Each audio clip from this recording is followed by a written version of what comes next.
was the vicious slam into Caitlin Clark by Marina Mabrey during this game. Right here, let me just show it. Oh, there's a lot. I mean, is that display? Now watch Marina come in. Boom! Viciously slams her to the ground. Pay close attention to that hit. June 17, 2024. Connecticut Sun going up against Indiana Fever.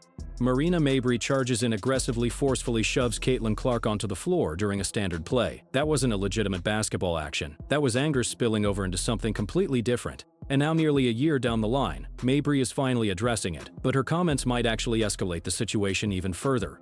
I'm 100% aware. I know when I went too far with things, and it's shameful. It's really, Marina, that was ridiculous. So for example, the Caitlin thing, when the play was over and everyone was that was obvious that my emotions of us losing and losing and losing, and then she's low-key punking our team on top of it.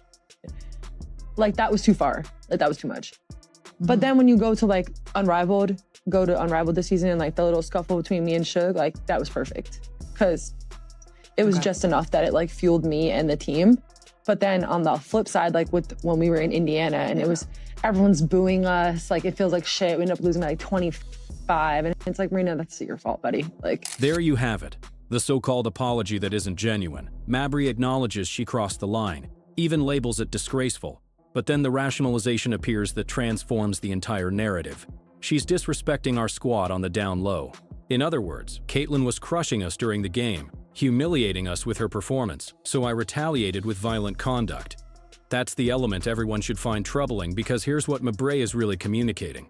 When you're getting blown out, when a rival is outperforming you, physical intimidation becomes a legitimate option. She actually puts numbers to it. The Caitlin Clark situation went overboard, but solely because it energized the Indiana fans and the Sun dropped the game by 25 points.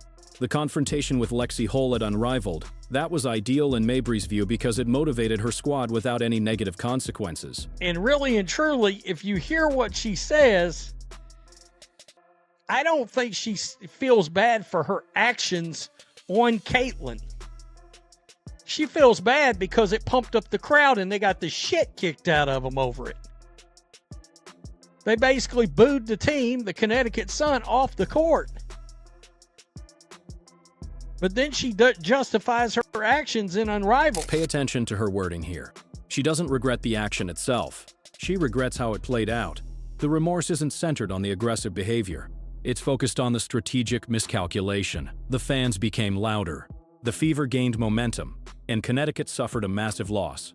In Mabrey's assessment, if that move had scared Caitlin or silenced the venue, it would have been acceptable. That's not genuine apologizing. That's an athlete tweaking her approach for the future. And this isn't a one-off situation with Mabrey. Just recently at Unrivaled, she was part of another physical clash. She describes that encounter as flawless because it achieved results. The trend is obvious. Physical intimidation is embedded in her playbook, and she's candidly talking about the fine-tuning needed. How aggressive can you get before things go south? What's the boundary between productive toughness and damaging violence? Hell, the league. You know what? The league, the WNBA, they're complicit in this too. We've heard Kathy Engelbert try to justify it. Well, it was just the right amount of fuggery on the court to fire up my team. Nah, you was kind of despicable in both cases. I don't understand the mindset with some of these players. I really don't. I guess This is where things become problematic for the organization. The WNBA has repeatedly justified this conduct under the label of toughness and competitive intensity. Commissioner Kathy Engelbert minimized the June situation, basically supporting the exact philosophy Mabrey's now expressing. When the league's top officials indicate that this degree of rough play is permissible, what does that communicate to athletes? Mabrey isn't acting independently. She's reacting to the framework the league has established. Aggressive fouls on marquee players create buzz on social platforms. Drama produces viewership surges. The WNBA received more exposure during Caitlin's first season than throughout its prior 27 years combined. And a significant portion of that exposure stemmed from these precise altercations. Angel Reese body-checking Clark, Kennedy Carter surprise collision. Dijonai Carrington's eye contact incident, Marina Mabrey's takedown. Every occurrence dominated social platforms for multiple days. Of the NBA, 80s and 90s, you know, and yeah, there were some shots and this and that and the other, but this comes across as it feels a lot more personal when this happens. And it just feels like when it happens, there's a void in tight character between the individuals, like when an individual does this in this league. And it makes the WNBA look terrible at times. And here's the core conflict the organization won't acknowledge. Caitlin Clark's supporters don't want to witness her getting physically attacked. They want to watch her score 32 points with 14 assists. They want those deep threes and blind passes. They want elite basketball performance, not wrestling-style drama. But the organization appears persuaded that drama drives fan interaction, that these rough incidents benefit the bottom line because they produce viral moments. That's incredibly narrow-minded reasoning. What occurs when your primary draw, the athlete driving your viewership boom, suffers an injury because the organization quietly permitted physical targeting? Caitlin was sidelined for considerable stretches with multiple injuries throughout her first season. Each contest she misses represents millions of fans who skip watching. Each uncalled hard foul represents another chance of a career-threatening injury. The sustainable business strategy relies on her staying healthy, yet the league's refereeing and punishment system appears disconnected from that truth. I really don't want to watch anymore. And I think the league enjoys, let me just be honest, I think the league enjoys the Mabrey situation and the Angel Reese situation and Diamond DeShields, all these physical, hard interactions on Caitlin Clark. I think the league loves it. Because I think the league is so confused about attention, as in the league's never had any until Caitlin showed up, that they're like, oh, this is driving social. Check out the difference here with the NBA. When a once-in-a-generation star appears, the organization safeguards them, not obviously, not through unique regulations, but through reliable refereeing that prevents rivals from employing physical aggression as a tactical approach. The WNBA took the reverse path with Caitlin. During her first year, she endured more ignored rough fouls than any elite athlete in recent history. And when those fouls sparked backlash, league representatives justified them as simply tough basketball. Mabrey's statements confirm what many suspected from the start. These weren't legitimate basketball actions. They were emotional outbursts from getting outplayed, disguised as competitive intensity. "She's disrespecting us" is a confession that the foul had zero connection to defensive execution and total connection to anger and pride. That's the literal definition of a flagrant violation. Yet Mabrey faced no suspension, no monetary penalty, wasn't even thrown out of the contest. You know, and I'm not saying just let her go out there and score, but you get my point. She gets all banged up. She has to miss most of the season. Well, that's not good business. I don't care who you are. Oh, she was punking us, so, you know. And here's what makes this especially infuriating for Indiana Fever supporters.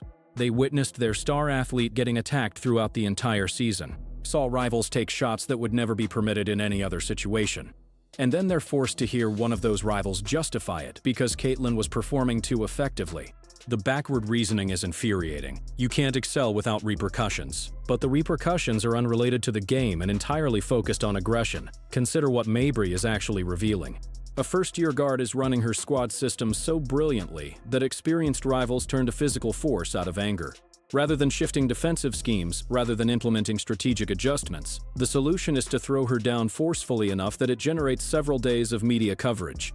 And then 12 months later, the sole remorse is that it failed strategically. This explains why numerous fans feel conflicted about the WNBA. Currently, the organization finally has widespread recognition, finally has an athlete who can boost ratings and pack venues, finally has the cultural breakthrough it's been desperately chasing for years. And the reaction from certain athletes has been bitterness and physical attacks. Meanwhile, the front office defends it as beneficial for interaction. Mabrey acknowledges that competing in Indiana following the situation felt awful. The audience jeered them relentlessly.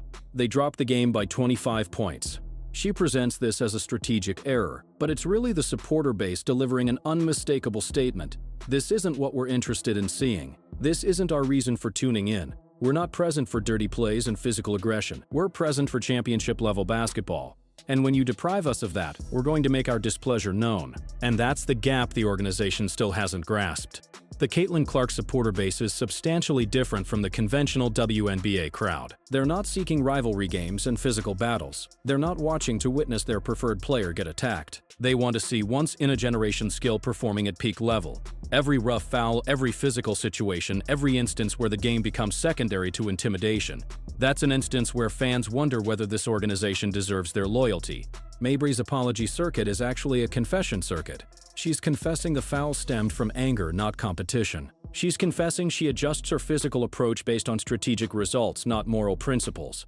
She's confessing the organization tolerates this conduct provided it doesn't fail too spectacularly. Those confessions should trigger important discussions about refereeing standards and athlete behavior expectations. But here's the element that should concern Marina Mabrey and athletes like her. Caitlin Clark is currently the most precious commodity in women's basketball. Competing alongside her, suiting up for the identical squad, being connected to her brand. That's valued at millions in sponsorships and possibilities. Just examine Kelsey Mitchell's growth. She transformed from a supporting player to a top-tier branded athlete in the organization, largely because she competed with Caitlin and established herself as her teammate and ally. Every WNBA athlete should desire the chance to suit up for the Indiana Fever. The monetary and branding advantages are clear. But when you've dedicated a year being the symbol of physical attacks, when your identity is linked with one of the season's most controversial fouls, when your justification worsens things rather than improving them, you've likely shut that opportunity forever. Indiana's supporter base remembers everything, and they're not going to embrace someone who violently threw down their star athlete and then rationalized it because she was competing too effectively. So here's the question that counts. Do you pardon Marina Mabrey? Can she restore her standing with Fever supporters? Or is this connection irreparably broken? Because if the WNBA is going to keep expanding, if these athletes are going to optimize their financial potential, they must recognize that choices have repercussions beyond statistics. Caitlin Clark's supporters aren't leaving. They are the majority currently, and they recall precisely who attacked their athlete and the reasoning. Share your opinions in the comments. Are you accepting Mabrey's justification, or does this worsen the initial situation? And if you're a Fever supporter, is there any route forward for her, or is she forever on your blacklist? Tell me your thoughts. And if this breakdown provided you a fresh angle on the controversy, smash that like button and subscribe because we're going to continue analyzing the narratives the organization prefers avoiding.